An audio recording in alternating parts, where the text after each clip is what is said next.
Saludos tripulantes. Seguro que os estáis preguntando cómo me ha ido el segundo forro. Pues bien, pero con algún problema. A ver, me voy a explicar. El resultado final, yo os lo adelanto, ha quedado bastante bien, pero eso no quiere decir que no haya tenido que arrancar alguna raca y que el pegamento no me haya dado problemas. Para variar, vamos. Pero no hagamos spoilers. Lo que vamos a hacer hoy es poner el segundo forro en el casco.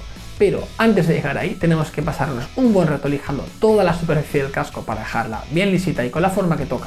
Después de eso pondremos el forro en las amuradas y luego ya sí que sí el segundo forro del casco. En el vídeo anterior conseguimos hacer un primer forro decente y ahora tenemos una buena base como para que el segundo forro no sea un tormento. Vamos allá. A ver por dónde nos quedamos. Así. El primer forro no quedó nada mal, pero le sobra material por todos los lados, así que lo primero que vamos a hacer es cortar el material sobrante con los alicates para no estar lijando hasta el verano que viene. Cortamos siempre dejando un poco de margen que luego apuraremos con la lija, pero en la parte baja del codaste lo podemos dejar un poquito más ajustado, mientras que conforme vayamos subiendo hacia la cubierta dejaremos más material. Nos fijamos bien en el manual y marcamos con un lápiz la curva que tendrá el casco entre el timón y la cubierta. Recortamos un poco más con los alicates y seguimos rebajando con la Dremel y una lija gruesa hasta conseguir la curva que hemos marcado a lápiz. Como siempre, sin pasarse. Tomamos la curva de la murada como referencia. Más o menos ya lo tenemos, aunque luego repasaremos un poquito más esa curva. Ahora le damos unas pasadas rápidas con una lija gruesa a todo el casco antes de masillar, así rebajamos un poco las imperfecciones más grandes. Vamos a dar una capa general de masilla. ¿Os estáis preguntando qué masilla podéis usar? Pues cualquiera que tenga un color parecido al tiro. Al final solo quedará a la vista el filo del forro de popa y no se va a ver casi. Con la capa de masilla vamos a intentar rellenar todas las juntas que han quedado entre las tracas, suavizar y dar forma a las curvas más complejas y corregir errores. En las partes más rectas cogemos una espátula y vamos aplicando la masilla. En las curvas es mejor pringarse y hacerlo con las manos. Vamos a intentar que la masilla quede homogénea y sin pegotarros. Cuanto mejor hagamos esto, menos habrá que lijar luego.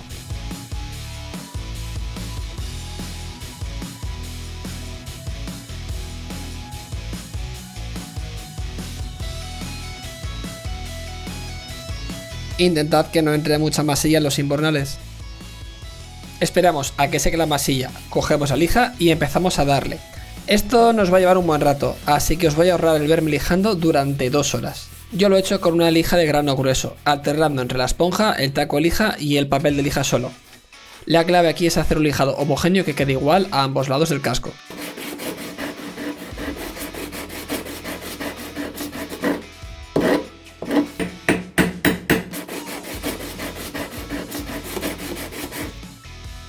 Lo que más reto me llevó fue conseguir que la línea de la falsaquilla se quedara con un espesor de unos 4 milímetros, especialmente en el codaste y en la roda.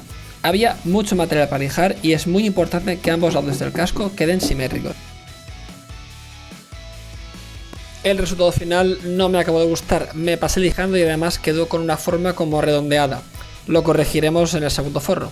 Por lo que respecta a la proa, coged la pieza que la cubrirá luego para usarla como referencia y paciencia con la lija. Durante el proceso he tenido que ir clavando con el botador muchos de los clavos que iban asomando conforme iba avanzando con el lijado. Incluso me han aparecido algunos clavos doblados en la roda que he tenido que quitar. Me vine muy arriba poniendo clavos en la roda, vaya. Y así es como quedó al acabar de lijar.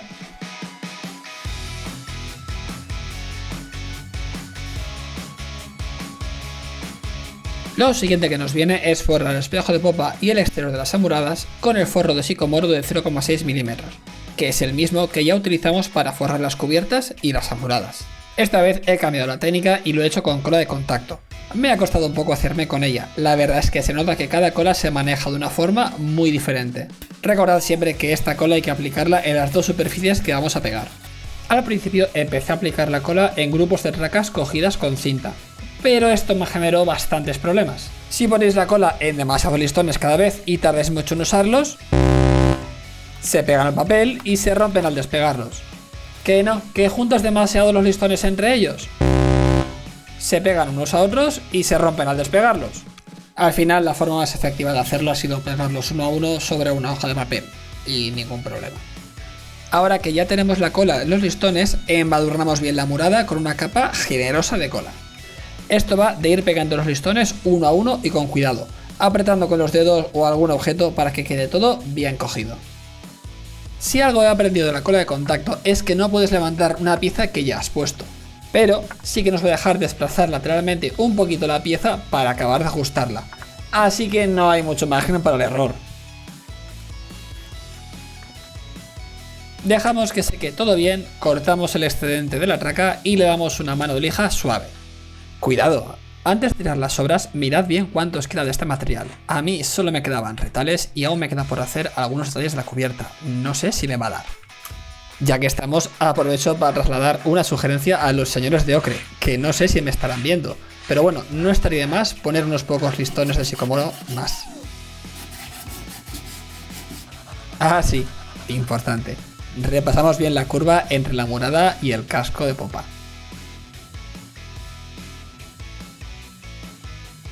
Luego volvemos a repetir aquello que ya hicimos de abrir los invernales.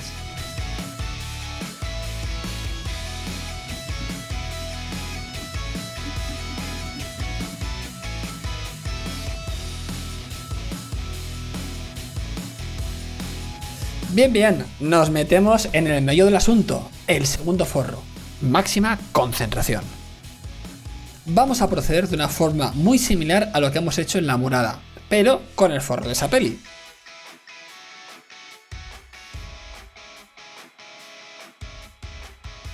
Intentad apretar lo mejor posible las tracas entre sí para que no queden huecos entre ellas. Especial cuidado tenéis que tener con las zonas de curva, ya que las tracas tienden a levantarse por la tensión. Hay que ir apretándolas de vez en cuando para llevarlas al sitio.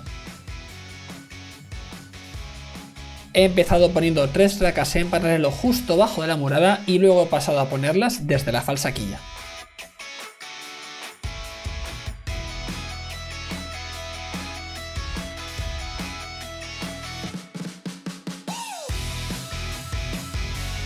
Igual que en el primer forro, dejamos espacios que luego rellenaremos con atunes. Seguimos bajando hasta que tengamos que cortar la punta de las tracas en proa. Lo haremos igual que lo hicimos en el primer forro.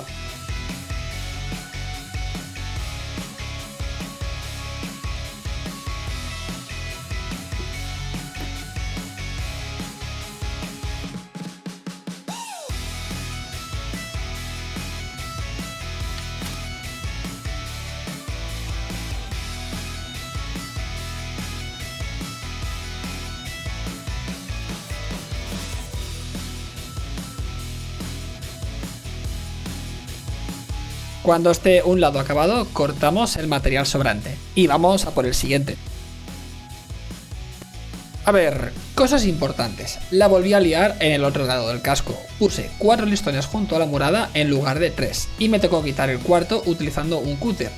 Y todo por no estar a lo que tenía que estar.